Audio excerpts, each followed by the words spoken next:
Hello, everybody. This is a special video today. We are interviewing someone. It's my soccer coach.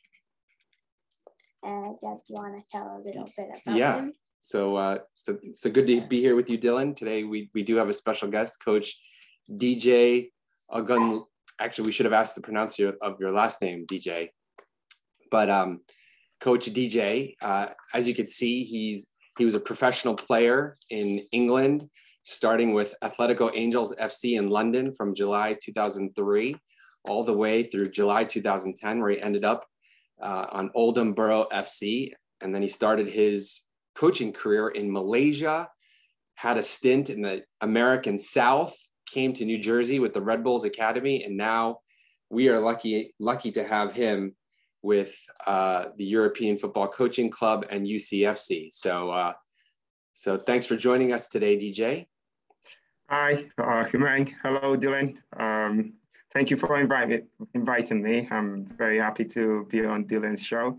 So I'm guessing it's going to be a great show. Dylan is a very intelligent kid. He's going to ask some intelligent questions. So I'm really looking forward to it. Well, just to kind of like put the record straight. So I played semi-professionally.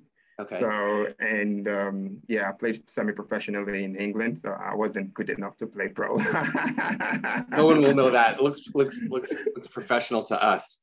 So that's great. So we'll get into a little bit of that as well. So I'll turn it over to Dilly to start off the questions. Okay, so tell us a little about your childhood and your passions growing up.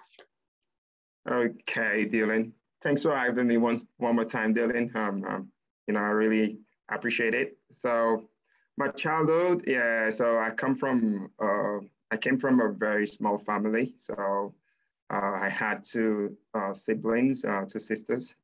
So, and my childhood was fun. It's not comparing it to today's world. It's completely different. Back in my own time, during my childhood, we play on the streets a lot. We play barefooted. It was luxury to have a cleats on to play outside. So we play around, walk around the streets, play football, which you guys call soccer, play football a lot, play other sports like athletics as well. And my childhood was quite fun in the sense that all my friends, we lived very close together. The schools we attended the same schools. So it was kind of like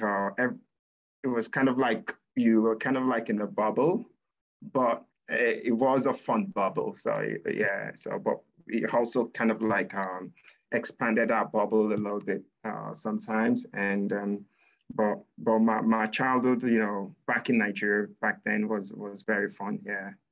And where did you grow up in Nigeria? So I grew up in Oyo State. So Oyo State, it's the name of the state that I actually came from. So I grew up in the city of Ibadan. Ibadan is one of the largest cities in West Africa, and also I think in Africa as well. It's very big. So I grew up in Ibadan. Yeah, that was where I grew up. Okay. No, you want to ask him about his soccer, how he got into soccer. Oh yeah, how did you get into soccer? Right. So my real first experience was when I was young. My dad used to work as a team manager on a part-time basis with like a semi-professional club back then. So he always take me out to the stadium, and sometimes I play like the ball boy, or sometimes I'm on the bench just watching. And whenever the ball goes out of play, I want to sprint and get the ball and kick it as hard as I could, just to show that I could kick the ball. So I think back then I was still like maybe 6. Yeah, that was kind of 6. Yeah, around that 6. Yeah, 6 or 7. But that was my first real experience about the game. So I didn't remember much when I was like 4 or 5. But I remember that when I was around 6 years old, whenever my dad was going to the stadium, I always follow him, and I always love it. Yeah. So that was kind of like my real first experience with football. And is football the most popular sport in Nigeria?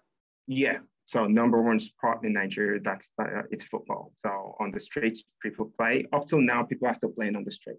So like the way everything is developed over here, where we have those facilities, over here, it's different in Nigeria. Yeah, it's different in Africa. We play. Just imagine, like, you're traveling and you're seeing all these you're on the highway and you're seeing bridges, and like in Nigeria, underneath those huge bridges that we have here, we have like small 5-a-sides, like 3v3, 4v4s, and loads of people crowded up and just playing and having fun with it. So, people play like almost everywhere. So people play on the main road here. So like over here, like the main road, the main street. So when the cars are coming, the game slows down a little bit, but when the car drives past, we keep playing. So people are not scared of the car. So, and sometimes you're playing like the motorbikes are still riding, past, through the free field. The game doesn't stop. We still carry on playing. So that experience kind of like shaped me in terms of my skills, my techniques.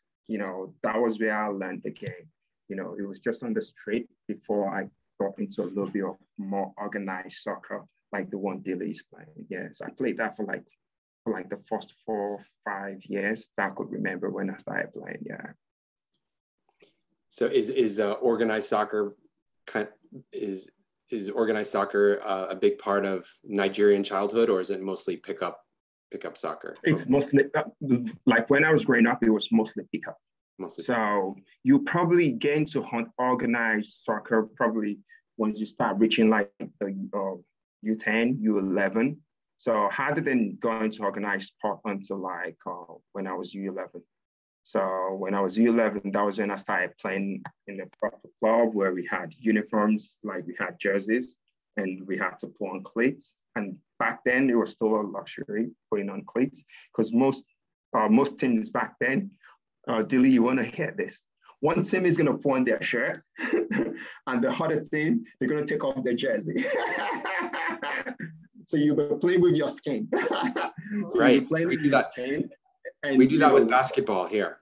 Right. So when the referee tosses a coin and heads or tail, whoever wins the toss, they'll decide if they want to start with the ball or they want to keep their shirt on. So of course, most people want to keep their shirt on. So if your team is on the losing side of the coin, then you have to take your shirt off. So that's how we played. And even in back then, in some organized, what we would call organized version of like football, it still happened. It still happened because not many teams could afford to buy a complete jersey and have proper uniform. But I have to be fair, things have changed over the years. When I went back home recently, I could see like things are a lot more organized now. But the street soccer is still there. Yeah, the pickup games, and they will never go away. Yeah. Dilly? How did you get to England? So, my what's it called? My trip to England. Or my journey to England was just through what's it called? Was the fact that my parents wanted me to be properly educated. So the school system back in Nigeria then, it was okay, but like the school system in the UK, across the globe, it's well recognized. So they wanted me to have a good education. So they sent me to England, and that was how I got into the UK. So when I went to England, I went straight to London. So I studied at a college, West London College. Then later on, I got transferred to the university after completing a couple of years, and I finished with a degree in international hospitality and tourism management. So that was the main reason why I went to England, not to play, but like to study. Yeah, that's very important. I want to ask about his playing career. Yeah. So what was your career like? Yeah, so like when I got to England, I was actually playing for Sunday League team. So basically, a Sunday League team is just like it's an amateur team. So full amateur, people come in, to play, and but it's very competitive. So I remember back then I was playing, at one of the most famous pitches in London. It's called Hackney Mash. So Hackney Mashes, yeah. So I used to play there every weekend. So, and I actually played for a year. And while I was playing, I got linked up with an agent. So the agent was trying to get me some trials with some clubs in Belgium.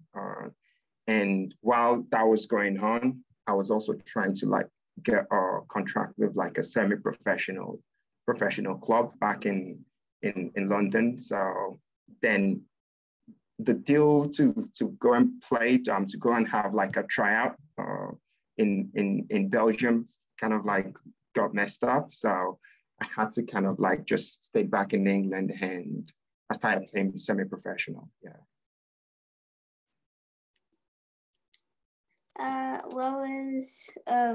Who was your idol growing up? Good question. So my idol, when it comes to football, it's what's it called? It's Ronaldo, not Cristiano Ronaldo, the Brazilian Ronaldo. I guess you know him. You probably have seen his clip on YouTube. Yeah, he was a beast. Yeah, so I really loved him. So he was my idol. So I support Inter Milan. So when he was at Inter Milan, I really, really, really loved him. So he was kind of like my football idol. So, but like when it just comes to like overall, my dad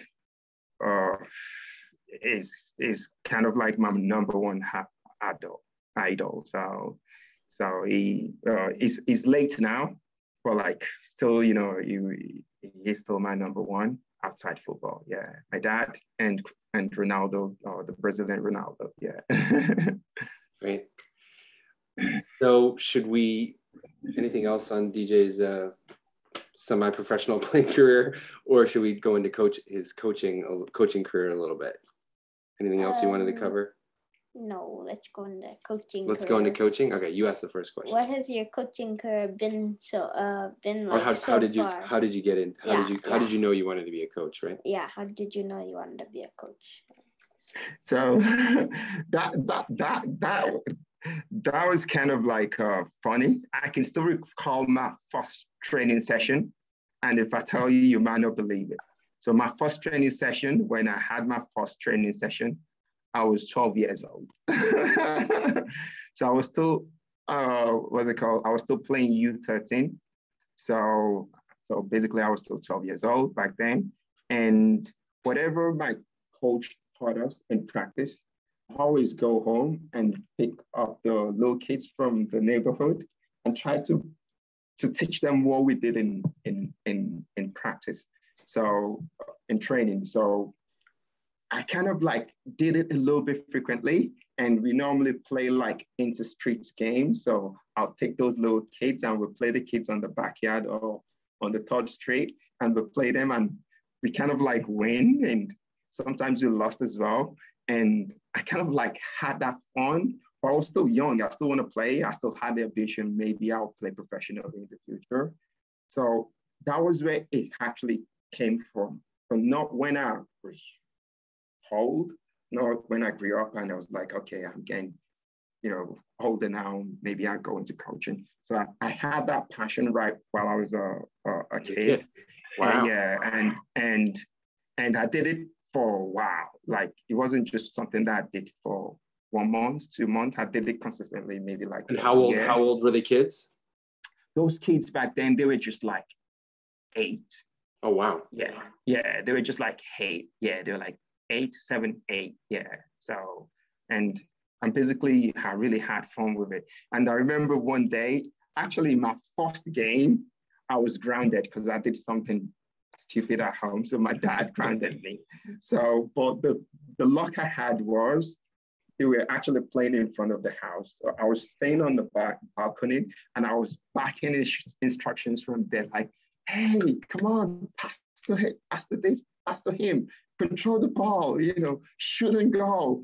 And my dad was like, what's going on with you? I'm like, my kids are playing the game. Then he was like, just go. So he sent me downstairs, like, and that was my first game and we won. And I was so happy. So I just kind of enjoyed not the coaching part of it, but like I just kind of enjoyed sharing what I learned from someone and just sharing it with other people. That was just the best part of it. I wasn't doing it to like act like I'm a super coach, or I didn't even know anything about coaching. But I just wanted to share what I knew and with other people. And when it comes to like teaching, I like to teach. I think it's one of my natural talents. So I like teaching, whether it's teaching an old person or younger kid. I just like teaching. If I know something, I have the soft skills to pass it on. So basically that was how I got into coaching. But fast forward, when I was in Malaysia, I was kind of playing on kind of like with a couple of semi-professional players and a couple of amateur players on a team called Safa KL. So I was more of a player coach. So because I was kind of like the most experienced within that group. I played semi-pro back in England. So while I was there, I was more of the leader on the field. And when I was out, I was kind of like coaching and leading the team from the outside. So that was where I actually started coaching, the real coaching that I'm into right now. Yeah. So DJ, what is your sort of I guess coaching philosophy? Like if you could describe what it would be, like what are the most important things for you in coaching, like youth soccer, like even Dilly's age, like U12 or all the ages you coach? Yeah, so regardless of the ages that I've worked with in the past and up till now, I've worked up all the way with U19s. So, excuse me. So I'll say it's just based around three things. The first thing is to impact learning. So that's one of my key coaching philosophy. I want my players to learn. The second part of it is challenge. I want my players to be challenged. I like giving them, challenges that they can cope with, that I'm pretty sure they'll be able to handle. And I also want them to have fun. So, because I love the game because it was fun. It was really fun. Yeah, that when I play out during you guys call it recess, right? We call it break time. So during recess, I just take the ball and it's like 15 kids, scrambling for one ball. And I always enjoy the fact that I can keep the ball for like 20 seconds before they get off, before someone tackled me from the back. So, so it was fun. Yeah. So always, so my philosophy is always centered around that. So even like when I work with the U19s, there's a way to incorporate fun activities for them. So it doesn't become just too serious. And, football is meant to be fun. So that's also a big part of it. So it's just in three words: learning, challenge, and fun. Yeah, regardless of the ages. Learning, challenge, and fun. Does that sound about right, Dilly? Yeah. Yeah. So Dilly, I'll ask you a question before you ask the next one. So what was the last one game you played with the team? Can you recall? You should recall. During practice. The last practice that we had? The second to the last practice. Which was last Monday. Yeah. When everybody came in and I said, okay, everybody should get a penny. Oh yeah, that one. Yeah, what was it called? Um, Okay, describe it. well, you have to like run around, and then when you'd say grab a tail, then you have to grab someone's penny and then steal it from them. Right. So, and when you were running around, were you running around just running around, or you were running around with the ball? You're running around with the ball. Yeah. So that's the grab a tail game. I played a lot. I played it with Dilly's group maybe twice or three times. So they love it. They have fun with it. So it's just one of the little things that I have to incorporate to practice into training. So that it's fun. It's fun for them. So they know when they're coming in. They'll play some fun games here and there, and it's not just rigid and just everything about soccer. They're little kids. They want to have fun. They want to chase themselves. So I always make sure there's room for that, because it's still part of them, socializing, knowing about each other, having that connection within the group. So yeah, so basically that's it. Yeah, I think this, kids in the last 2 years have had a lot of, struggle with the pandemic, and I've always told all the coaches and the people that soccer has been a bright spot, for all the kids during this crazy time, because it was the one bit of normalcy that they had while they were, had a unusual school experience. Correct. It's been helpful for everybody, for physical health, for mental health, for fun, all around. So we thank all the coaches, UCFC, Westfield, everybody for helping us through. Did we touch on everything, Dilly? What about World Cup or Nigeria? Well, Nigeria's not in it, I don't think, right? Nigeria's not in, no. Yeah. Who are the African teams? Senegal, Algeria, maybe, I don't know. Yeah. Yeah. So Cameroon, Ghana. Yeah. Okay. Cameroon. Yeah. So I mean, it was tough that Nigeria wasn't in. Yeah. So Nigeria's usually in it. Yeah, they're usually in, but they lost out to Ghana in the playoffs. So basically, I'll be first off, Nigeria is not in, so I'll probably be England? No. I'll be back in the United States. Okay. Yeah, because basically here is my home. So, right. So I'll be back in the United States. I hope one of the African teams get further in the tournament, maybe like to the quarterfinals. Hopefully. Yeah, so if an African team gets into the quarterfinal, they'll probably have that slim chance of probably making it into the last four. So, but if I was gonna kind of like back any of the African team, I'll probably say I'll go for Cameroon. Yeah, I'll probably go for Cameroon. They didn't have the best tournament with the African Cup of Nations, but I'll still go for Cameroon. Ghana could also be a surprise team, but I'll go for Cameroon first. Yeah. I also think Senegal is pretty strong.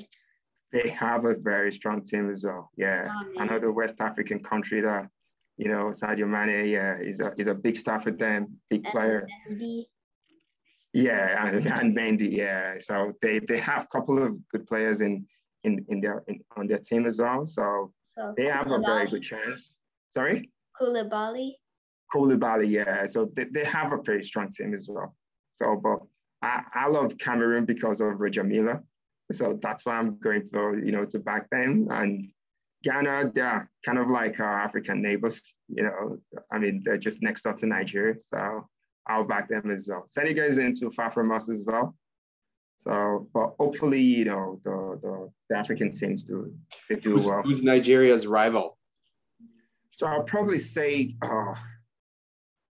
Ghana, because they are very close to us. We've had a couple of fun games. Cameroon as well, because they are one of the African giants as well. So though them two, they are big rivals for Nigeria. Yeah, but in a friendly way. I think we covered everything. I think we covered everything. So thank you. Yeah, thank you for showing up to the Zoom. Thank you, Dilly Dally. And maybe we'll have a World Cup preview panel later on before the World Cup in the fall. Maybe we'll invite a few other people on. We'll have a little panel discussion. What do you think? Maybe, yeah, sure, I guess. Okay. Yeah, that'll be fun. That'll be good. That'll be fun. That'll be good. Yeah. All right. Thanks a lot, Dilly. Thanks, it was Coach nice DJ. coming on your show, and I'll look to watch other episodes. Yeah, what are we gonna? We're gonna do a quick Man City Real Madrid breakdown, right? I'll be looking forward to it. Yeah, maybe next time. I'll be looking forward to watch it again on your channel. Okay. All right. Thank you. All right. Thanks, Dilly. Thanks, Umang. Have a good one. Enjoy the rest of your night. Bye. Bye.